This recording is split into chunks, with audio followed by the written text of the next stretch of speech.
This is Signal and Noise, bringing clarity to data, tech, and AI.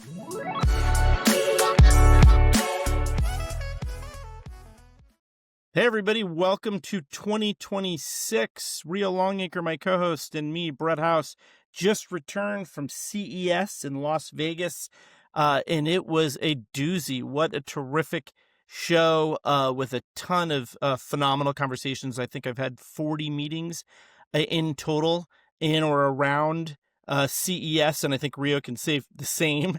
We were running around. I think, Rio, you said Felt you like walked... I had 40 in one day. I think you walked 30,000 steps, did you say, in a single day? I think you had a run as well. On Tuesday, I crossed 30,000 steps, but that included my morning run, keep in mind, which was about 4 miles. I think I was averaging like 15 to 20K a day and on a slightly bad knee, but it was quite an interesting event. I think a lot of people were really amped. I think if there was one sort of line that captured it for me, that CES made exceptionally clear is that AI is no longer a feature, nor a prototype that we're theorizing about. It's the foundation of the future of advertising and a lot of other things around us. And the winners will be the teams that engineer relevance into content, commerce, right? Everybody saw the most recent Google Universal Commerce Protocol announcement just in advance of NRF, National Retail Federation, which is happening in New York this year, and culture. So, another big takeaway was don't really automate the old playbook. It's not going to work. And so we've collected a whole bunch of interviews, some that Rio conducted before I arrived on Monday and Tuesday, and others that we had conversations. We had a great opportunity to sit down with Lou Pascalis in his 58th floor presidential suite. Yeah, that was a surprise one. We didn't post it during the show because that's, Lou's he's such a draw. He always is.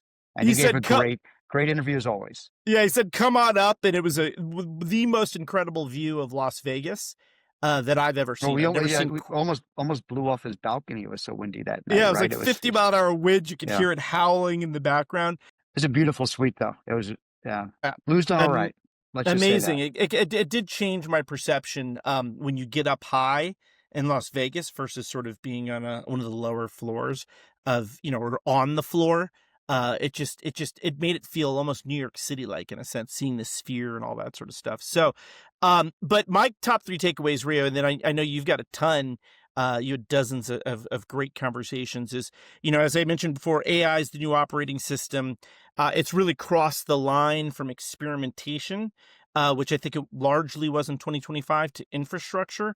And the industry signal at CES was consistent. This is no longer about pilots. It's about how people discover information, how creativity is produced at scale. So it's that, how does AI impact creative teams on the agency and brand side of things? And as I mentioned before, how commerce is mediated with Google's Universal Commerce Protocol being announced post CES, but it's all collapsed. Content, commerce, culture into an engine, and that is sort of theoretical. But and one key takeaway that I took from the show was that to make all this stuff happen, you really need to get the data layer right. You need to get the semantic layer right to ensure that your data is speaking properly to the agents that you're training, so that the outputs are what you expect them to be, and you're avoiding sort of wasting time with either bad outputs or hallucinations. And then quickly, the other ones were, trust is sort of shifting from institutions to individuals. That was really around content, right? And we're flooded the whole creator influencer thing. We're flooded with AI generated content. And I think there's more need now. And I think consumers, I see it in my own kids, are starting to be able to see through the slop and they're leaning towards premium voices, premium authentic voices. And things are being labeled AI, so you can actually differentiate between that which is real and that which is fake. But there's a tool out there, and don't fear it. AI won't replace, human judgment, human creativity, but it should be leveraged, and it can be leveraged to really compound our ability to be productive and creative and lead teams effectively. And then I think the final one is sort of measurement, the measurement ecosystem, which I come from Nielsen, long experience in MTA and MMM and related incrementality measurement services and solutions. It's really shifting from kind of a targeting focus, right, which oftentimes is reach and frequency and engagement oriented, to kind of direct actionable insights and a better ability to connect the dots between exposure. It's the promise that we've had, the sort of flywheel, and actual conversion, with better connectivity and across data, and AI's ability to better read and interpret, I think, unstructured data signals. So I think that's what I really came across. You're starting to see a lot of what the promise was coming to Well, yeah, fruition. there's also the shift from deterministic first-party data to more probabilistic synthetic data. I mean, AI is enabling that, which is interesting. I mean, we talk about that in our recap. That was a trend that I mean, it's been building for a while, but it's become more real the last few months. For sure, for sure. And so, what other? You had a lot of conversations again that I wasn't. I've seen some of the videos, but what do you think your key takeaways across clients Yeah. and in Well, contacts? I think number one is CES is officially canon in the desert. I guess it's probably been officially canon in the desert for a couple of years, but I mean, look, it's 150,000 people, and CES is not about gadgets. I mean, sure, there, well, let me rephrase that. CES is not only about gadgets. There's a huge pavilion, the convention center that most people in marketing and advertising didn't even go to. I Yeah, went there a couple of times because I had client partner meetings, especially at the auto pavilion, which was great, by the way. I'm a big car guy, so that was really cool to check that out. CES is not just about gadgets and the latest. There's a huge advertising and marketing area, which is now, and in past years it wasn't as concentrated, but they've really done a great job of concentrating it within the Aria and the Cosmopolitan. And so everyone is there. I mean, the 20,000, 25,000 steps per day was really running between those two. Even though yeah, Omnicom had an amazing suite in the Cosmo, which is just north of the Aria and the Strip. I did have a lot of meetings back in the Aria because a lot of the advertising stuff was there. So I was running back and forth a lot. It's funny, I'd see people like, hey, Joe Zappa, hey, so and so, as I'd yeah. run into people walking back and forth, which was fun. Yeah, yeah. And thank you for letting me use the OMC suite. It was phenomenal. And Yeah, I was definitely doing a lot of traversing yeah, between the two venues. yeah, they did a great job. Okay, so a couple takeaways. I think number one, I work with I'm a partner at Carrera, which is a systems integrator and consulting firm. It's really Omnicom Consulting. What was really interesting is to see how it's become really like a part of the holding company. I mean, I guess Carrera was acquired in 2018. It was really cool to see how that was fully embraced now by the holdco. Our president Jansen, she was on stage to talk about really what we are and how we're important. And I think there's a recognition that many of the things that need to be deployed for advertising to be more effective, for better measurement, for better ROAS, all that require strategy and technology. And that's where consulting and systems integration comes in. So I think having a business unit that does that is very important. So I think acknowledging that, I think just shows a continuing evolution of the industry as it becomes more reliant on those things. And as SIs and consulting firms play a bigger role. I think that was number one for me. That was exciting to see. Another thing too, I guess I would say, and Brett, you called out the agentic thing. Yeah, everyone was talking about it. That was fine. But I think a new flavor on it that's very relevant for advertising marketing was the concept of, it's not a new concept, right? The concept of content supply chain. Is AI, specifically agentic AI, going to give us a better way to execute this that's less human intensive, let's say, relying less on people to approve things, review things? People have always been the bottleneck, that and content and creative. So is AI going to now give us a newer, better version and way to execute content supply chain? I think so. I came up in almost every single conversation I had with big brands as well as with partners. There's some good interviews where we dive into that and really talk about that. Yeah, and Um, there was a lot of focus on sort of GTM compression, almost the ability to ideate and create versions of whatever you're doing, whatever type of content it might be, long form, short form. Uh, it in almost innumerably, right, in terms of the quantity that you can create to come up with the best decision possible, and work that would ordinarily take a human team weeks, if not months. You can come up with multiple variations that you can sort of rapidly test, or at least get synthetic tests of before you actually release a campaign or creative or content into market. So to me, that sort of ideation pre-development phase gets rapidly condensed. So you're able to bring things or shift your approach to a campaign really much more quickly than you could with like an FTE human capital driven model. Yeah, great point. So I saw a lot of, I mean, AI is enabling a lot of things that many of us suspected it would, but now they're becoming more real as the point you made a moment ago about it's not just about demos and POC, POCs anymore. It's more like AI is now about being in production, things Yep. that people are actually using. Another call out, Brett, I thought was interesting is just the proliferation of creators, influencers, and even fellow podcasters. We ran into a bunch, and so many people expressed interest about appearing on Signal and Noise in the future, or the new platform we're building that's going to be heavily focused on not only video and podcasts, but also on on articles and editorials. So we've got a lot of great contributors who raised their hands and said, "I want to be a part of this." And I think that's just a general trend. So a lot of really smart people out there, many of them gone independent over the past few years. Yeah. So who are producing great content. So I think that trend's going to continue. I kept running into really fun people. I ran into the last night. Jinx Glickar, he was former CMO of Dish. Ran into him. He runs a great podcast called The Art of Commerce. Ran into him like, "Oh, hey, that you should appear in our podcast. We should appear in yours." So I think a lot of great serendipitous conversations like that with just really fun, smart people.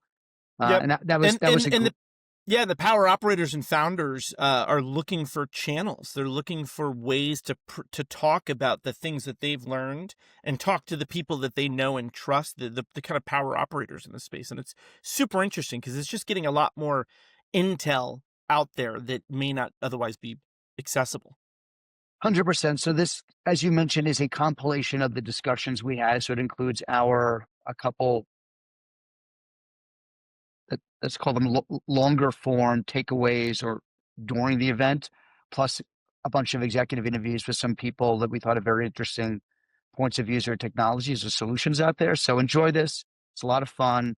We had a lot of fun. I hope that comes through in the content for sure. Yeah, you absolutely love the interviews. It's probably going to be a little over an hour long, so you could probably break it into pieces. And I'll be remiss if I didn't say before the content begins that Signal and Noise was where I launched High Signals, which I think ties really well into one of the themes that we spoke about a lot at the show. Was stop bolting AI into out of old go-to-market models, right? Start rebuilding go-to-market with AI at the core. That's what High Signals does, is helps SaaS, data tech, MarTech, AI companies rebuild their go-to-market motions across functions to drive better performance with AI at its core. So enjoy the show. I had to get that little sales pitch in there, and we'll see you on the flip shameless side. plug. Awesome. Thanks, everybody. Thanks. Thank you. This is Rio Longacre. I'm here with Medellin from Credera. This is for Signal and Noise podcast. We're in Vegas. We're in the Omnicom suite here, and this is, I guess, not really day number one. This is pre-gaming, right, for the conference. Day zero, yeah. And I guess on the plane here, I was chatting with someone on the team and saying, "Oh, this is the pre-game. Tomorrow, I guess, is the game." But yeah, this is CES, the Consumer Electronics Show. This is 2026. So Ryan, I understand this is your first one of these, right? It is, yeah. Super excited to be here. Feels like we were just here the other day when we were. Maybe because we were. Yeah, exactly right. I brought more comfortable shoes this time. That was on my Christmas list. To make sure to have this is sweet. The official shoe of CES. I'm sure we'll see a lot of those. But yeah, super excited to be here. It's interesting, Rio. When I was telling people I was going to CES, I was telling all my friend groups and whatnot because I was really excited to come. And the first thing that everyone told me was like, "Oh, I didn't realize you work in the world of gadgets and gizmos and robots and drones and flying cars." Too, yeah. And while those things are very exciting and we'll see plenty of those while we're here, I had to explain to them that there's a much bigger reason why we're specifically here from our lens. And I would love for you to dive into that because I think it is a common misconception that this is just gadgets and gizmos here. Yeah, it's a good observation. I mean, this is, I think, number 10 or 11 of these for me. I've been coming for a long time. And the show has evolved over the years. I think what you just called out about it being about gadgets and gizmos and how that if you want a drone that'll crop dust at your farm, or if you want to like to see a car that may or may not exist in a few years, this is definitely the place to go. And that's still there. If you go to the pavilion, which is about a mile up, you'll see like incredible, like insane gadgets. And that's a cool part of it. I definitely recommend, if you have some time, go there, check it out.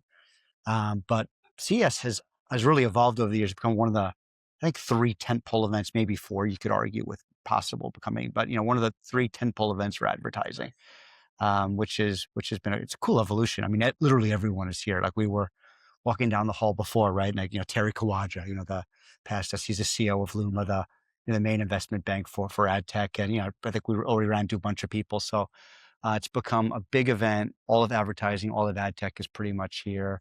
I think what makes this different from other events too is you've got big agency presence. I mean, we're in the Omnicom suite now. It's a huge area. It's really, really well done. It's an incredible job. So big agency presence, big brand presence. And you got a lot of the consultancies, the systems integrators, the ad tech companies. They're here too. But I think what makes this a little different is the heavy kind of brand and the heavy agency presence, for sure. Yeah, it's one of those where anybody who's anybody in ad tech is going to be here this week in some form or fashion, whether it's a small presence or a large presence, because I think it's important, right? We talked about, we've kind of come full circle, right? From digital connection and emails and all of those things, which those were fine and dandy over the past, 5-10 years. But a lot of people are now seeking a more personal connection, and coming to events like these is where you get that, right? You get that in mass quantities. I mean, just walking over here to the suite, I think you got stopped by 5 or 6 people that, I'm sure you talk with all the time over email or messenger, but to see them in person, even if it's only for just, 50 seconds to a minute or whatever it may be, it's so valuable to have that. Or maybe more than that, right? I mean, I think that there's a lot of opportunity to meet with people, plan those meetings, and have those impromptu kind of serendipitous meetings too, like in the Chandelier Bar, which is right down there, which is... It's full spectrum, right? You have the short, run-ins that, maybe that leads to something else later. And then you do have the long form touch bases. I think you hit on a good point though, too, about in real life. In fact, I'm working on this article now that I'm probably going to push out in a week or 2 about... Shameless plug.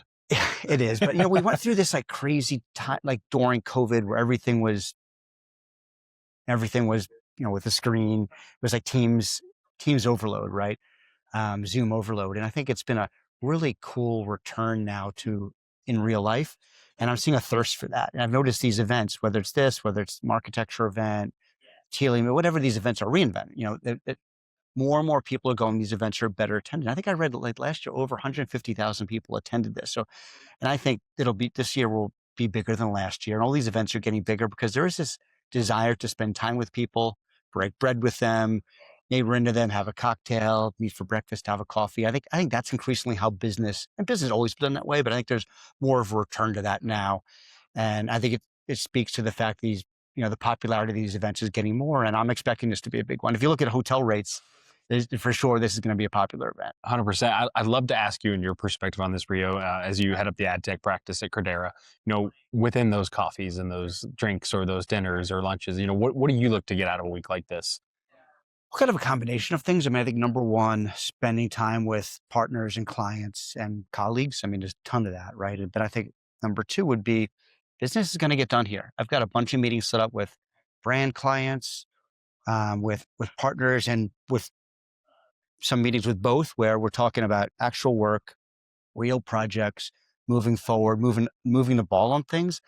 I expect to have a lot of that happen this time. I mean, yeah, sure, there's like building relationships, meeting new people. There's going to be a ton of that as well. But like, I'm seeing this, people are so busy now that this is a real opportunity to sit down together, collaborate, get stuff done. And I'm expecting to get months worth of work done in just a few days, which is really exciting. Yeah, it's dedicated time, right? We're away from our families, which, is sad, but it's also exciting to be here and be able to be fully focused and present on the conversations you're having and that outlook for the work. I don't know how sad they are, but we're sad. Yeah, no, I know my wife's probably pretty sad about it with the kids at home. It's 2 young kids at home, but it is a good week, and I'm super happy to be here. I have a 12-year-old. She only calls me when she needs me, so I'll look forward to that. So that's why we got to do really well here, so that we have that. We got to really make some business, right? Exactly. But no, I'm super excited to be here first time, and this is just a preview of what's to come. There's gonna be, I'm sure, plenty of content from you coming out here, and I know the rest of our team's flying in right now as we speak. That'll be joining you on your podcast, and stay tuned for me because I got some stuff up my sleeve as well. Yeah, so we've got more installments of Signal and Noise podcast. We're going to be pushing out. The goal is at least one of these per day, plus our executive voices, interviews with thought leaders and different partners in the space. We're going to have a bunch of those as well. And then, Ryan, shameless plug for the Pure Signal podcast, which is Credera's podcast. Ryan is the co-host of that. We got some really great episodes. You're going to be, I think, 3, right? You're going to be. Well, probably a lot more. We're starting with 3, but as we just mentioned, right? Passing ways in the hall, meeting people. Let's bring them on and let's get everybody's voice heard, right? That's the goal. Nothing wrong with that. All right. Well, good luck this next few days. I'm sure we'll be seeing a lot of each other. Yeah. Let's not act like we're not going to see each other right after this and for the rest of the week. But yeah, we have to film someone right after this. Yeah, right. No, I'm super excited and happy to tag along with you. Cool. Well, stay tuned. This is going to be a fun event. Stay tuned for more updates, good content, and lots more of these. Thank you. This is Rio Longacre here with Signal and Noise podcast. I'm at day number 1 officially at CES 2026 in Las Vegas, and I'm here with a special guest, Xiao Liang, who's the head of strategy and operations from Permutive. Great to have you here. Yeah, Welcome. great to be here. Yeah, we've had some really exciting conversations, and this is the end of day 1, so pretty exhausted, but there's a lot of interesting conversations already happening. Right? Not Totally. Yeah, I'm tired too, but so we still have a few hours to go, but good day overall for you. Yeah, really good day. Catch up with a lot of the people. So it was CES. It's always exciting to get a new year to see what's new and really get to the New Year spirit. Fantastic. Kick started. Well, Xiao, really excited to have you here. Permutive is a partner that I know here at Omnicom and Credera we're super excited about working with. How you can maybe tell me a little bit about yourself, your role, and about Permutive. Yeah. So I joined Permutive about a year and a half ago. Before this, I run all RevOps and data strategy at Business Insider. Before that, I worked at Nativo on the buy side, really helping build out that ecosystem. So what's really exciting about Permutive is that, it is the largest supply side DMP, helping publishers manage all their first party data and signals. So this year what's really exciting is that we're actually bringing a lot of those things to the advertiser side to look at how we better integrate with data systems, clients' first party data to really make sure data collaboration happens in a most authentic way. Permutive sits on top of all of the premium publishers. You've got a great market share in the publisher world. Yeah, we do. We're very fortunate to have a big market share in the UK, Europe, US, in LATAM, particularly because of our edge technology, where we actually recognize 100% of all of the available impressions. That's where we can attach data to and inform the activation. So most of our customers use our platform for their direct sold advertising purposes. And our data is getting kind of prepped into the programmatic ecosystem through curation and all the different activations. That's been a big buzzword this last year was curation, right? Everyone was talking about it. Yeah. Yeah. You've been doing that for a long time, right? Been doing that for a long time. We really kind of looked into it last year. Sure. I think we've been experimenting around what's the right solutions to bring advertisers and publishers together in the most efficient way for a while, working with some client direct to activate their data with our publishers' inventory. And last year is really the year we did our first kind of serious investment into the curation space, because particularly we're looking at curation as a way to bring authentic publisher signals into the ecosystem that regularly SSPs or other ecosystem may not have, and provide some unique value back into the ecosystem by enabling the right addressability of such supply back to the advertisers. I think what you do is very important, especially now when, I work with a lot of different publishers and it's really challenging the environment they're facing with the monetization has been an issue going back, the revenue model has been an issue going back maybe a couple decades. Monetization, bigger issue for a lot of reasons. I don't think we need to get into all of those now, but especially now with referral traffic being impacted. I've had clients tell me it's 10, 15, 20, 25% already. Love if you could comment on monetization and maybe Permutive's role, how you're helping publishers. Yeah, no, we're definitely seeing varied impact when it comes to traffic, right? So vertical endemic publishers, their traffic is fairly intact, where big news publishers, or especially publishers relying on search traffic, has definitely seen a decline. So from a monetization standpoint, this is really the moment to look at how do you monetize your audiences versus just impressions. I think, when the publisher model is built on pure impression-based yield models, that's when these things are really heavily impacted. But when they're actually monetizing based on their audiences and their audience engagement, that's when they can still see that clear engagement with advertisers and having provided unique value. So that's generally the direction we're seeing with publishers. There are a couple of tactics we are seeing now, which is they're starting to diversify their mediums. Sure. So moving away from pure web publishing into audio, into video, into these other new mediums. And of course, having data being a centerpiece to as a connective tissue around all the mediums. They're providing additional value with advertisers when it comes to collaboration, clean room, measurement. They are looking into different models beyond just impressions. Sure. Right? Looking into how to improve outcomes. They're going beyond impressions. Measurement, exactly. So I think gotta do it. in some ways, we always talked about impressions being this like necessary evil proxy of our ecosystem. But now I think people care more about the results. People care more about the actual brand solution. And that's what we're here to help our publishers to deliver from a data lens. CES into day one. I love, maybe you can spend a moment, just tell us about what were your objectives for Permutive here and and what's your plan for this week? Yeah, absolutely. So certainly there's a lot of conversation around AI. So I think, we have a really cool, interesting AI suite when it comes to helping publisher with automation, with planning, with the media optimization. So I think, but for us, it's more about learning, seeing what else people are doing, seeing what buy sides are doing, because really we need to have the right collaboration to really accomplish what AI could do for us. So that's one area. So a lot of conversations around just understanding what everyone is doing, what people are thinking about, what's the infrastructure look like for this ecosystem. Yep.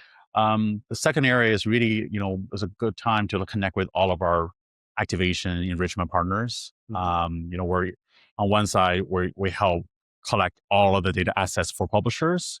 But as publishers need to diversify their revenue, we're here to deliver data assets into all the channels. So ad servers, SSPs, data collaboration platforms. So we're having a lot of those partnership conversations to make sure that publisher signals are front and center in their strategy.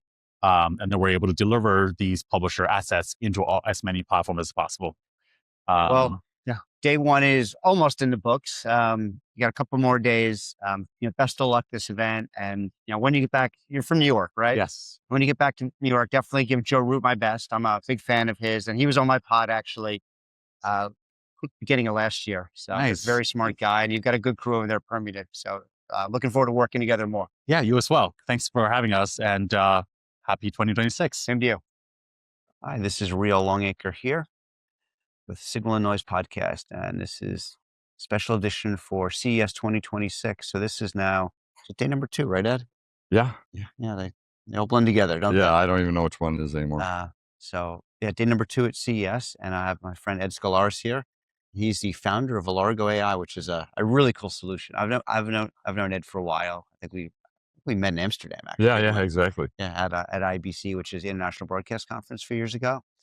So we've kept in touch, and I've always kind of kept abreast of what he's been up to. So this dude, I was really impressed when we went over that solution yesterday. I thought it was super cool. So I love if you could maybe first start out by giving the viewers a little bit of information about yourself, your background, and then we can hear a little bit about your company. Sure. My name's Ed Scalaris. Recently left IMAX. Prior to that, I was at the AWS. I was at Fox for 11 years. I grew up through technology as well as production. Ran American Idol voting, was involved in a lot of different pieces. And so Alargo was kind of a culmination of experimentation within AI, and then learning about how supply and advertising gets delivered to publishers. Mm-hmm. And then slowly started creating a real-time graph that mapped out all the relationships. what I really liked about it, I mean, I recommend to check this out because I mean, supply path optimization is always such an issue, right? Mhm. Especially, from buyer or sell side, right? But I think especially for publishers, knowing that each hop, there's a cut's taken out every Right. time, right? By these middlemen, it's a real problem, and just an understanding, having transparency in the supply path has been such a persistent, ongoing issue in ad tech. So I'd love if you could maybe just talk about how it works and what some of the benefits might be. Yeah. And so, so just a little bit of history, how it started. So it started out as a AI visibility project. Curious about, how models perceive brands through URLs, right? How do they, because that's mostly what they scrape, right? Yep. So when they crawl. So it started out as that, and we started getting customers using that. And then I had this big epiphany of how does it affect publishers and how does it affect advertising, Sure. right? So as geo increases, SEO decreases, and how does that affect? So we Well, start, this is crushing publishers. I mean, I've had publisher clients tell me yeah. already 15, 20, 25% of referral traffic's disappeared, right? Oh yeah, and so when we started tracking this, the interesting thing is that as we were watching publishers with their AI visibility through the models, we started to notice that ad traffic starts to decrease, their visibility starts to decrease, and over time, it's become an inverted, right? Mhm. It's not going to be a list of URLs; it's going to be through the models is how you get people to your site and how you monetize it, right? So then we built, and then over time, we started building out crawling all the websites that are available for ads, Sure. as well as all the SSPs, and we started building all the relationships. And so then over time, we then mapped out a real time graph. How long did that take? It took about probably 7 months of crawling, Okay. and so now we got it down to what we believe the universe is. And meeting with, I met with Spectrum and Dad Callahan, meeting with, Amazon ads and DSPs. That the number's about right. So we came up with the same numbers independently, which is a really interesting thing. And then what happened is we started looking at the relationships between I want to have 200. It's all for open bidding, right? So it can be both mobile web, Sure. fast channels or whatever, as long as they're stick to the open bidding. And we started with all our data we collect about 50 pieces of metadata per publisher Mhm. and all the relationships. What we started to see was unique that if I wanted to go to 250 publishers, there's an efficient way to get there and there's an inefficient way to get there. And since you can't see the path, so supply path, There's no transparency. It's like there's no transparency, right? So you don't know whether you're going through two resellers. All you know is you didn't win the bid, right? But you don't know that if I had a $10 bid, it was actually $4 at the destination. But you could have went direct if you would have known it. You could have got it for 10. You could have got it for 10. You would have won the bid. You would have had a higher conversion, right? Mhm. So we came to CES to see, we started showing people the graph and allowing them the access. You can access it through either our, UI or through an API or an AI agent, right? But people started accessing it for different reasons. And we were fascinating on what people's goals were to see the transparent paths and where they could have optimized. So you're not saving money. You're getting more impressions for the same amount of money. Yeah, more bang for the More same bang buck. for the buck, right? Yeah. It's interesting. I mean, this is such a persistent problem, right? It has been for a Yeah. long time. And I actually think when you look at the decline in referral traffic on top of all these monetization issues that Yeah. plague publishers in the open web for a long time, I actually think it is it's so dire. I actually think it's potentially an extinction level issue or crisis facing the open web. So I think we're going to need solutions like this. I also think too, like there are benefits for advertisers too, right? On the buy side. Oh no, on the buy side. So I think what happens is so transparency. So part of this was the DOJ had a lawsuit against Google, right? Lost, yeah. That was a big deal. Everyone knows about it, so I don't have to explain it. So it's about, being, if you can think of us as Carfax, right, for programmatic. So the idea of having the live graph allows us to basically, and it's being used in a lot of different ways through the API, but having that transparency is going to be, you're going to, just like you have a FICO score, Yep. brands are going to want to know that you were efficient with their dollars and you got the best, you had the best opportunity to win a bid and the best opportunity to have a conversion. What I loved about the dashboard you showed me as well, you could see when the supply path was clean and direct, it was green, and when it was not, it was red. And you could see the difference in monetization. It's just wild. Oh no. So yeah, not only a different monetization. So it was I'm a data guy, right? So it was really super fascinating that you could have swapped out a SSP Yep. and you would have been direct, but you didn't know.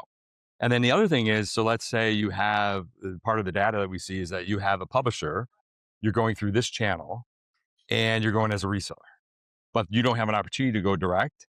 There's a lookalike to that publisher where you could go direct. So instead of the destination, you can actually hot swap the destination to another destination that looks the same, right? And you could go direct and you would get the same conversion, right? So it was the interesting thing of like the cluster analysis of, these look like, 2000 like these, and how you could access them differently through different channels and increase the amount of conversion on the actual buy.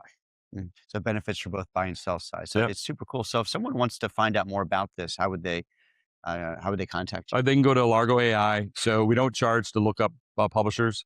So you can look up publishers, you can do analysis. There's no cost to that. So it's kind of like, I equate it to going to Carfax or Kelley Blue Book and you look up your car. Sure. You can go look up publishers. So Largo AI, Largo.ai, and you can go in there, create a free account, and start looking at your. You can upload allow lists, and you can look at all the publishers. Very cool. So, well, appreciate you spending some time Awesome. with me, adding. Good luck in the rest of the show. How long are you staying in town for? We're going to be leaving today. It's been a busy day all day, and it's like I said, it's been fascinating how people will use the graph.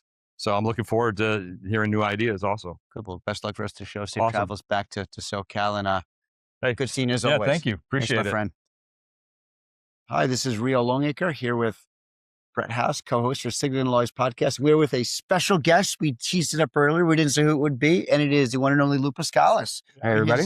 We're in his suite here in the Cosmo, wrapping up CES. 58th floor with one of the most beautiful views I've seen. Yeah, we were going to do it outside, but it's too windy. So Lou, great to see you. Love to maybe start by, I don't know if you need any introduction here. Maybe tell the viewers a quick blurb about yourself, and love to just get your thoughts on CES now that we're done. Sure. So long time on the client side, American Express, more recently Bank of America. Then I ran a trade association, MMA Global for a while. And now I'm a single consultant here with about half dozen of my clients doing meetings and just participating in the zeitgeist of CES. What are some key takeaways from, I can imagine this is, I think, my 10th or 11th, and it's just evolved, and I'm So you're still a rookie. Still a rookie. Yeah. Well, they got the rookie here. I think this is how I'm a real rookie. This Really? is my first. Fish- CES. oh my God, Been you to a must be ton of like- other industry events. Yeah, you must be overwhelmed. Yeah. So I love this event. It's one of my favorites. Love to hear kind of maybe your takeaways from this year, what it made it a little different from other years, what was exciting, etc. Yeah. So, my big takeaway was this: people were coming and genuinely interested in collaborating. And what I mean by that is sometimes you get the surface level conversation, or it's very transactional. But I think with the rise of AGI and the likely complete reinvention of our go-to-market as marketers and even as publishers and platforms, people are trying to understand. What's your take on that? Yeah. When will AGI really take over? What's our role when it's actually providing the insights that I provide to my customer? Do we still have a role? What is it? And I think the answer is generally yes, generally good, but we got to get in front of it. So we've gone from this era where we were most recently, where we were bolting AI solutions onto our go-to-market, but not fundamentally changing how we did it, to now ripping that out and saying, all right, let's build AGI first. Let's make sure that the information is flowing to as many nodes in the enterprise that touch consumers, and make sure we have a consistent voice where we can. I a lot of those conversations with clients in private spaces and also on stages. A lot of discussion about compliance and data compliance specifically, and the inherent risk that comes with AGI combining databases in ways that perhaps the permission didn't anticipate. And then all of a sudden, a company ends up athwart the law in a particular state. I'm thinking California. And who's liable?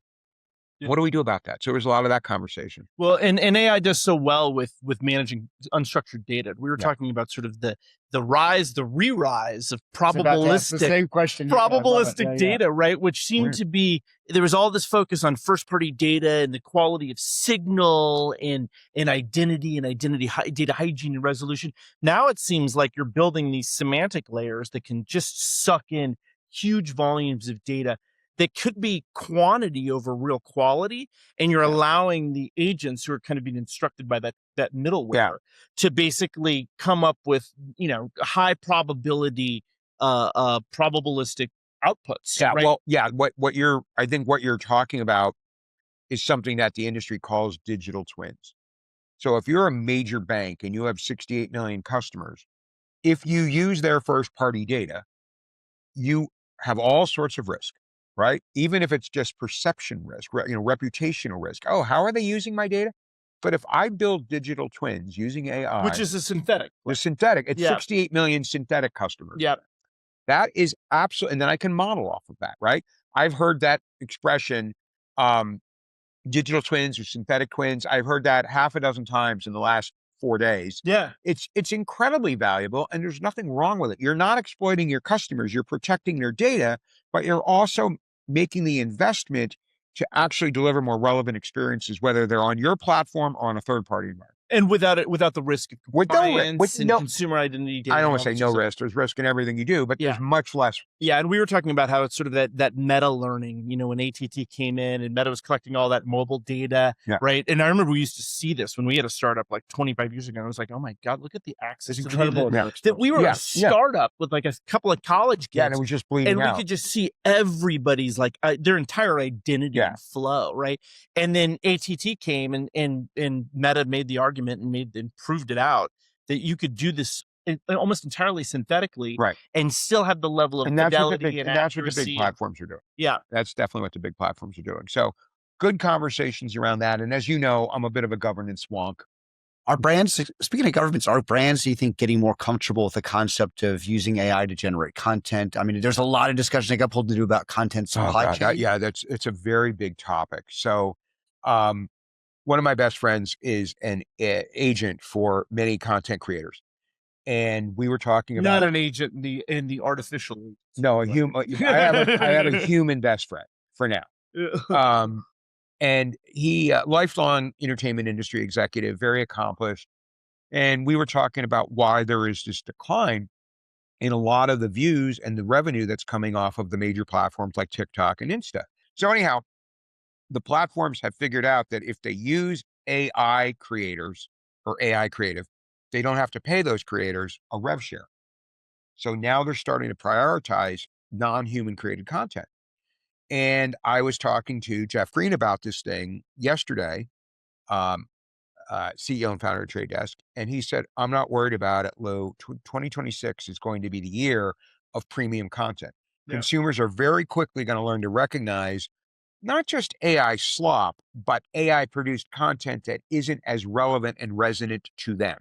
And they will pay a premium to creators who really build an authentic audience, who understand what that audience wants and delivers real value to them, right?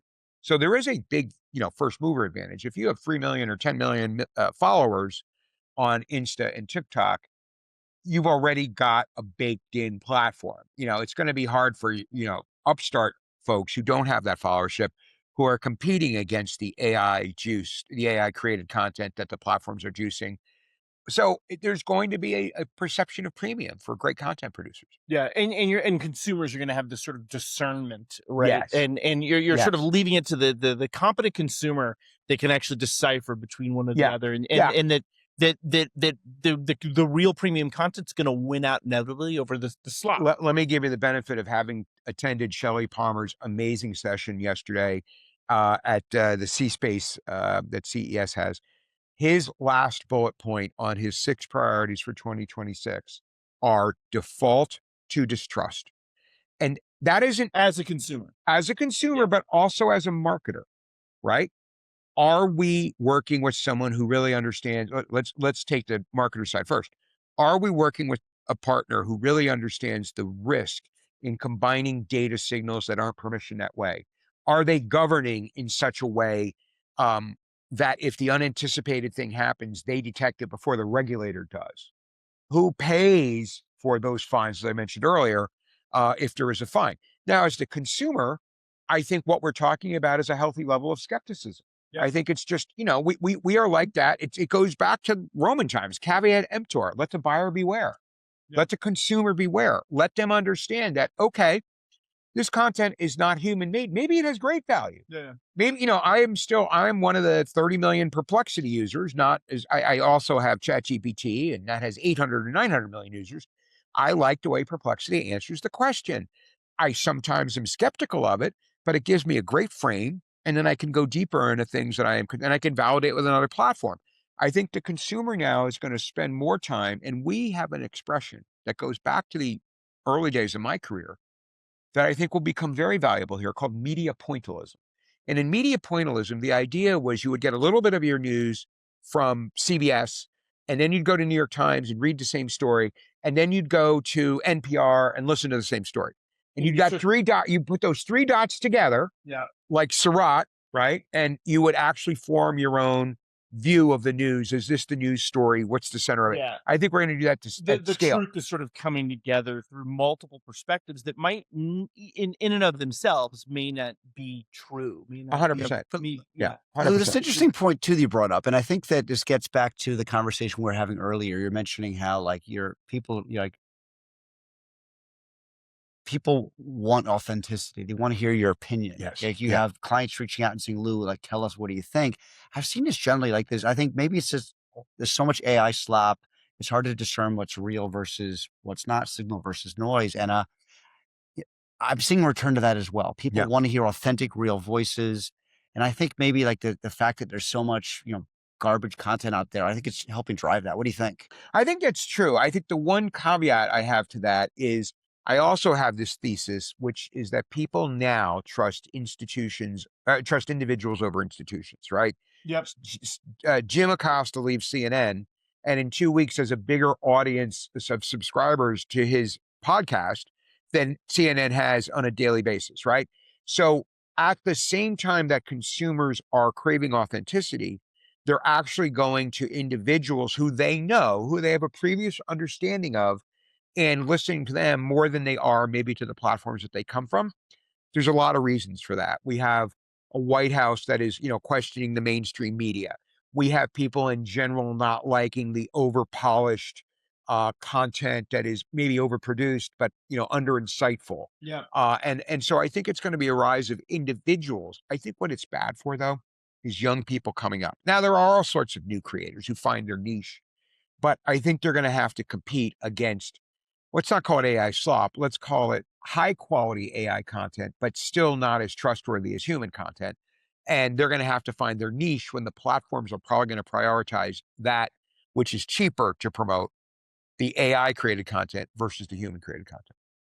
Yeah, a topic that it was sort of earlier in our conversation is a topic that I've been certainly hearing a lot about is this notion of sort of GTM compression, right? So like as a brand, how are you able to decision faster, to turn around, whether it's a creative brief and development process, it could be a segmentation scheme, it could be a creative play, right? It could be more holistic than campaign level. But the idea is, how do you actually test and optimize not just 1, 2, 3, 4 options, but dozens or hundreds of options, right? Which de-risks the decisioning process, helps them launch stuff that's more likely to succeed, and AI is powering a lot of that. So there's a lot of good news here, and it's good for consumer and it's good for the business. It's what's happening is, before the rise of AI in a programmatic space, in a 30 millisecond round trip, we were seeing an audience signal, bidding on that audience signal, winning the bid, assembling the creative, trafficking the creative, and measuring it in 30 milliseconds. You can't blink your eye in 30 milliseconds, right? So we have bona fides there, but we had 4 or 5 pieces of creative that we were sort of putting together like rudimentary Legos. Now, with things like dynamic creative optimization and the AI-driven orchestration, not only do we have a better way to produce what I call end scale creative, and it's not really end scale, but it's hundreds, possibly thousands of pieces of creative. We actually can read the segments much better. So most segmentation in America is done by a consultancy every other year for a client, and it's binary, which means if you're in cell 3, you can't be in cell 5. Right. And most of us are in both, like cell 3 might be multi homeowners and cell 5 might be world travelers. How many people at this table are in both those cells, right? So that was false, but it was an organizing principle. Now AI can do that. I have 2 clients, one of whom is GumGum. That's exactly what they do with their mindset targeting. It's all about understanding the mindset at the page level context or at the frame level context in CTV. So frame level, we're actually able to do that at frame level. There are other companies doing that where they're testing their way through it. My other client, Chalice, is using AI to really understand what wins. There are companies like Anoki, who I don't work with, who are, again, able to go to the most granular piece and achieve something that you've been hearing me say for 20 years, engineer relevance into every interaction. We win the war for attention when we engineer relevance into every interaction. And we now finally have the technology and the signal and the modality, the pipeline, the programmatic pipe to do that. And that will start outperforming the slop, the MFA, the very crappy ads that are being served today, because you're going to get an engagement rate that's not 0.06%, but might be 10%. Unheard of, but really, engineer relevance in every action should be the mantra for this year. Lou, you've been a fierce advocate for news journalism, for Yes, sir. quality news journalism. How do you there's been a lot of talk about the demise of the open web. We talked about this when you appeared in our podcast earlier about how Google Zero decline referral traffic. It's making it challenging. A few months later, a couple of years into this AI thing, how are you feeling about, based on the trends you're seeing, how are news publishers doing? How are you feeling about the future? Are you feeling maybe a little more confident today than you were? I am optimistic in general for news. And here's why. The business case for news is incredibly compelling. Working with the trade desk and Jeff Green, we built a platform last year called News Navigator. And News Navigator has driven unbelievable case studies. Major financial services company, 70% reduction in cost of customer acquisition. 70, just by adding news, right? Major movie studio, 63% higher conversion rate. These numbers are unheard of. As a media buyer, on the client side, incredibly skeptical. So we're proving out, when you show those case studies, to media buyers, they're like, I want some of that. And, as we know from the study that Stagwell did, we talked about it on the pod, there's 14% unduplicated reach there. You can't reach people elsewhere. These are news junkies who only consume news when they're consuming media. So the story is good, and the empowered buyers are making the move. There are still too many people who say, I can get the same audience elsewhere without the risk. So we have to demonstrate, A, no, you can't get the same audience, and B, there is no risk. It is hand-to-hand combat. And I am working on that every day. This is my commitment. And I found a conspiracy of the willing, some major tech companies that I'm not allowed to share, some companies that are really just dedicated to driving more business to news, some individuals like Jeff Green, who just deeply understands news value to the democracy in our society. So it's 1942. And if you know what I mean by that, 1942 started with America on its back foot in World War II. So the war started to turn. Yeah. And at the end of 1942, America was on its front foot and we were winning. So we're at that fight, but we can't give up now. We can't give up now. So what my goal for this year You're is hopeful for the future of the open I'm web. hopeful that we will. My number one news. goal this year is to get 100 major marketers who aren't advertising in news to actually do a test at some scale, $3 to $5 million campaign, where half goes into the campaign without news, and the other half goes into the same campaign but with news added. Have them learn it. Once they learn it, they'll apply it. If I can get 100 marketers to do that, then this will be a successful year from my personal perspective. Well, Lou, it's been great having you on here. I mean, it's good to see you as always. And Always. appreciate the invite up here. I don't know if Brett has any other questions you wanted to ask. No, I mean, I think we've covered a lot of it. So I think you seem bullish on news going forward, bullish on the open web. You're starting to see that agentic AI, some of the hype is starting to become reality. Yeah. Right, in a sense. Just remember, we thought that the internet would kill the advertising business. Yeah. Then we thought mobile would kill the advertising business. Then we thought whatever the next thing was, right? And every time it's gotten stronger and it's gotten better. Yeah. I think it's going to make us more efficient.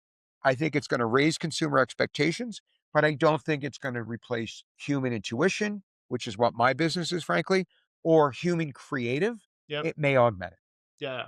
Yeah, and it's a compounding effect that's only going to make us stronger in terms of our decisioning, in terms of our optimization, all this sort of stuff, right? We talked about spoken like a It's going former to make us banker. better at Yeah. our jobs. It's going to, I think, free us up from doing work that maybe, it's better automated. Don't fear the tool, use the tool. Yeah. Love it. Well, with that, Okay. thanks again, Lou. This has been amazing. Great CES, and talk to everyone soon. Take care. Thanks, everybody. Hi, this is Rio Longacre here with my co-host Brett House for Signal and Noise podcast, and this is the CES 2026 kind of the grand finale. Actually, we have one more scheduled with a special guest, but yeah, it's been a long run here yeah. for 3 days, which feels like a week and a half. 4 days for some of us. 4 days. It's been a long but fun 4 days, and we've done a few of these. This is our official recap. Might have another session we're going to push out later, but yeah, Brett, wanted to get together here in the suite to talk a little bit about, really just get your thoughts on CES, what you observed, what are some of the really good meaty conversations you had. Yeah, I think it would be we'd be remiss if we didn't talk about the obsession with AI and agentic AI, and actually how do you actually implement agentic AI at the team and organization level to make it effective for actionable use cases. There's been a whole talk about it. It didn't really come to full fruition in 2025, but I was doing a lot of deep dives into, well, how do you ensure that agents that you're building for specific jobs to be done, for specific use cases, are actually being trained and powered by the right types of data, right, to execute almost teams in a box type approaches, right, where you're giving, whether it's a creative team or a media team or a strategy team, the ability to just compound their own team's ability to get work done, right? With I think the agents are getting better now, right? Yeah. They're actually getting better at doing whatever they're set out to do. Even if what they're doing is very specific, people are becoming more comfortable with that, would you say? Yeah, totally. I think that conversation with Drew at StealthX, which is going to be a podcast coming that we're going to be publishing shortly, kind of really shed some light on that, where he talked about, there are certain people that are power users of agentic workflows and even getting into coding, right? Most people in the ecosystem, right, at the team level are more dabblers, where they're doing kind of basic prompt engineering. But I think there's an ability for all of us, right, especially the more senior people that have sort of a lay of the land, to be not just 10x what we normally do, but 20, 30, 40x, right? You said 100x. Yeah, 100x, right? Which is the whole Sam Altman claim that there is going to be a day in the near future, I think he said by 2030, where a single person is driving $1 billion business. Well, remember, right? Drew said in the conversation, that'll drop soon. He said that, as a design leader now, he has agents taking notes for him, agents like summarizing, bubbling up key topics, creating follow-up emails for him. He has agents actually writing code for him, agents doing front end, like designing comps for him. It's wild. Yeah, right? and that's when you start to get into some of those advanced use cases where it's like you're taking what used to take a team of 5, 6, 7, 10 people. A single individual can do that in 1/10 the time, and that's the type of stuff where you start to see not only the compounding effect of its efficiency and speed to market, right? The ability to iterate. If you're like a creative agency and you've got an RFP and you're putting something in front of a client, and you've got to turn something around in 24 hours, that is a complete strategy. How do you actually get to the right decision quickly, effectively, so that you've got a greater chance of winning the business? It's interesting you bring up the content thing, because that was one that came up a lot. Was it's not content supply chain is not a new topic. Yeah, right. Yeah. But I think what is new about it is the interest. It's coming up almost every conversation now with clients. These are clients who, they've tried personalization. It's been hard for them. Yeah. They probably struggle with having a variance of creative to even test. It's just, we've talked about personalization, hyper personalization, one-to-one marketing for 25 years. Yeah. Content creative is always like the log jam, right? So I think that Gen AI offers the promise to have creative built quicker, less expensively, more variance, right?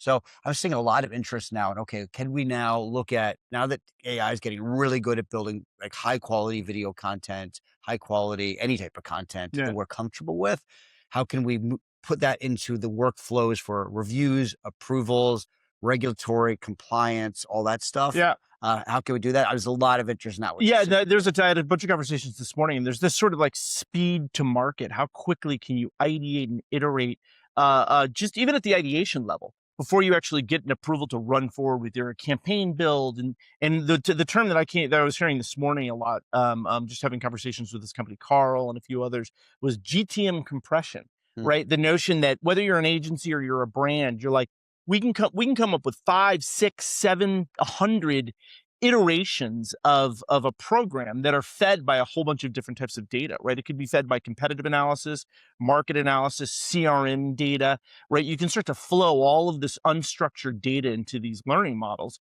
to help it basically better iterate and better decide. Like if I'm going to do a local hyper local marketing campaign across 50 DMAs, right? And I want to create all of these variations. What are the actual steps I need to take? Because you start to get this multiplicity effect where it's like there's so many variations and so many nuances with all of these. Is it always like, is it worth the squeeze back in the day, right? Yeah, and so oftentimes advertisers would have kind of core. It was kind of a sledgehammer approach, but I think the chisel approach is becoming much more a reality without AI slop necessarily. Like it's not just throwing a bunch of AI crap. That's just variations of creative. If you've got the right type of training models in place, and I was talking to this company, Carl, and that's what they do. They basically feed all this in, and they're giving you a complete. It's not a workflow tool. It's more of a strategic planning tool to say, this is your competitive reality. These are the micro market realities. This could be B2B or B2C. These are all of the creative components that you need to go to market across all of these dimensions, right? And it could be in the hundreds, the thousands, right? And then being able to actually plug right into the tools to build all this stuff is something that's it's kind of back to the Zuckerberg comment of like how you automate, ideation all the way through delivery and attribution. Yeah. Right. And speed that process up. But if you can start with speeding, how do we get the decision when there's so much on the line to get this shit right fast? And then push it through those processes, right? And this is like Leap Point actually, who's like they're an Omnicom agency and like great at, experts at Workfront. And they've done a lot of implementations, and Workfront's a great tool. I've used it for years, right? But I think to really take it to the next level, applying AI to that, speeding things up, making these processes go quicker. And then I think having the tie into paid media, like kind of like taking DCO, which always kind of used to sit in an island and was attached to ad server. I think really looking at that fresh and say, okay, can we do it better now? Yeah. Can we, and get the results back quicker? So I think and get the optionality back quicker, right? Like I've got optionality on my segmentation schema, on my taxonomy, on my creative variation, on my target micro segments, whatever it is, that getting that optionality up front fast, immediately, like 24-hour, 12-hour, 10-hour turnarounds, which used to take teams hundreds of hours, dozens of hours, and a lot of FTE, sort of human capital. It would take to weeks, build if this not stuff. months, to push that stuff through. It was wild. Another thing you called it earlier when we were talking, Brett, was you talked about deterministic versus probabilistic. I thought that was a really interesting observation. And I guess just to summarize, and I'd love to hear your Blast words. from the past, right? Yeah. It's just But remember there's that obsession, with third-party cookies going away, signal loss. We talked about it for years. I was on a million panels talking about it, but like this obsession with first-party data, deterministic data, which is super important, right? But with AI, it almost feels like we're back to we're looking at probabilistic now because the models are getting better, AI is getting better. You can create synthetic data now. I thought that was a good observation you made. There was an obsession, and I came from the identity space with Newstar and TransUnion, and I saw some of their talks even at this show, right? And there was this obsession with sort of the fidelity of the data being input. The idea that the data that goes in is going to reflect the output that comes out of like some sort of decisioning engine, some sort of AI-powered decisioning engine. And so there's this a lot of talk about identity, about first party data that's been talked about for 15 years, but the idea that you have this high fidelity, sort of super granular consumer level data that's cleansed and hygiened, right? So that your outputs are going to be clean. And what we're realizing now, and I think you started to see that with Meta, right? With when they captured all that mobile data. Right, and they realized then ATT. Suddenly they weren't allowed to expose it at all, right? Remember that? And they proved years ago, and I think it's taken the industry a little bit to catch up. Is that you don't really need you can actually build a lot of your profiles, your consumer profiles, on synthetic sort of mechanisms, synthetic data mechanisms, and because AI does so well with unstructured data, you just give it signal, and it could be dirty signal, and it doesn't matter. It's just the more that you're putting into it, the ability for this AI to rapidly process the compute power, to just filter through and to do all of that sort of signal recognition, to be able to say 99% likelihood that it's this person with this device, this household, all that sort of stuff, doesn't require that you necessarily have you might have 16 email addresses and 2 household addresses and, a bunch of different device data that it's hard to resolve in the traditional identity resolution models. But Not with AI, right? yeah, not with AI, Yeah. right? And so it sort of takes, like, TransUnion was out there talking a lot about identity, and we were talking about, isn't that a bit passé at this point, when you can just deal with huge volumes of unstructured data and allow these AI capabilities to sort of predict to high degrees of confidence what you need to do, like what is that targeting schema? Are we actually hitting the right person, right? And without necessarily having the high fidelity data underneath, right? Yeah, that's interesting. I guess one other thing I noticed too, that like there's so many interesting AI startups. I know that sounds a little trite. There's been so much talk about that, but I mean, remember last year, like during Ad Week, we talked about like this was like the time of the creator, right? There was a lot big space for creator at Ad Week, and I thought that was just super fun, right? And then one thing I noticed at this time, there were so many like amazing, like people that I've known forever who are taking advantage of what's going on in AI, what's going on in technology, how quickly things are moving to launch interesting startups, right? It's like really a fun space. Not great that not all startups work. That's the name of the game, right? But I think it's really cool to watch. I think many of them will. Yeah. Right? Many of them have great products. They already have revenue.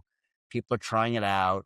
It's interesting time. It's an exciting time. Yeah, well, it'll be interesting to see how quickly these can go from sort of prototype. It's like sort of anybody with a lovable account and some some basic Claude experience or ChatGPT coding experience can come up with a prototype. But how quickly do you take a prototype into to actual MVP release and usage that's effective on the client side? So I think there's going to be a period where we see a lot of these startups that are sort of a bit smoke and mirrors because their prototypes aren't ready for prime time. Right? But things are moving fast. Like, I ran into the guy, Jonathan Maffei from Streamer, right? 18 months from conception to exit. Yeah. Sold to Magnite. Oh yeah, I met him at Ad Week, right? Yeah. I mean, it's just crazy how fast they moved. That's a great success story. Oh, or Joe Lux, who we interviewed earlier this week. Yeah, I mean, datalinks.ai. Within a year or something, he put a team together, has a great product out there, had a big announcement. I mean, I talked to him a year ago, and he didn't have a chief product officer. He didn't have this and this. He didn't even know what he was going to build completely. He just had kind of a general sense. Now he's got a product out there. He's got investment. I mean, he had some announcement this week about investment. It's super cool. So I think it's exciting how fast things are moving. So we're going to see more of that. We ran into a bunch of people I think we've known for a long time doing similar things. Yeah. And I mean, I think there'll be a certain consolidation of people that, there's some of these solutions that people create as prototypes aren't going to survive, right? As sort of the proof needs to be in the pudding, and clients are starting to test these things and get them out of sort of like the inevitable prototyping and sort of beta release stage. But it gives people like the Joe Lux and people like that in the industry that have a huge amount of knowledge, have developed some data partnerships in a lot of cases, the ability to bring stuff that's fully usable and almost fully architected to market and just exponentially faster than anything we've seen, I think, in our careers, right? So there's a tidal wave of startups that are going to grow rapidly and get investment and build teams. Totally. I also think the time is good because, like, I don't know if Joe could have built what he did a couple of years ago because, like, we hadn't learned how does the data really need to be structured and labeled? The whole concept of an ontology, right? Yeah. Like, and I mean, I don't like the understanding of that has gotten much better. Yeah. What is a world model? So I think the learnings of 2 years, they're now being applied. Stuff's moving faster. It's more useful. It's working better. Yeah. It's an exciting time. Anything else you noticed? Well, and I think to that point, it's like I just a lot of talk about the sort of criticality of like the companies that are going to really survive are the ones that have the golden goose are going to survive. The core competency here to me is the semantic layer. It's how do you build a semantic layer that trains the data that you're pulling together, whether it's end-to-end consumer data from sort of identity all the way through engagement, through attribution and customer experience. How do you actually pull that all together and tell the agents, what's good, what's not good? So you're sort of giving them their instruction booklet so that their outputs are what you're sort of promising to the client, right? Because otherwise you are going to get there's that fear of like a messy output because of messy inputs. But those that master that semantic layer, that's where, because everybody can get access to the data. Everybody can do partnerships and sort of set up your data infrastructure, whether it's cloud-based or otherwise. But it's like, how do you actually, the decisioning layer that tells the agents what to do and how to do it effectively is where I think the golden goose is going to be. And I think that's where you're going to start to see a separation of like the haves and the have-nots, is those that have really figured that out, right? Because again, how do you deal with massive amounts of unstructured data in ways that actually have value outputs for the end client, for the buyers, right? I think it's critical. Anything else you want to call out from the show so far? Yeah, I was kind of looking at my notes. Yeah, I think we talked about is sort of like GTM compression, I think is a play. I think creative agencies have struggled with like a linear selling model for ever since they separated from sort of the media agency world, right? Media agencies figured out that if they start to get a data advantage and they collect data for the programs and campaigns and launches that they're supporting for their clients, that gives them leverage, right? Just like the walled gardens have figured out, right? If the more data you've got, consumer data, the more you can like accurately predict performance, right? And then you can demand more money from your brand clients. You look at like what we've done, right? I mean, the whole acquisition of IPG, Yeah. the crown jewel being Axiom, for that incredible data set they have, right? Combining that with Omni becoming Omni Plus. I mean, I think that there's a big play there. And you saw the announcement today about our competitor, Yeah. the deal they're making with LiveRamp. Right? Yeah. So, Yeah. I think you're seeing a lot of The competitor that we won't go unsaid. But I think you're seeing, like, it's a good point. Like, okay, media and creative were broken apart about 15 years ago. So I think you're seeing the new holdco model is going to look very different, where everything's kind of collapsing back together, where you have that flywheel between media, measurement, creative, data, tech. All Well, and how can these creative agencies, either independent or part of the holdcos, how can they compound their value without just project-based work, where they're going and they're winning a project, they win the McDonald's deal, they roll out a big program and campaign, and then it's on to the next pitch, right?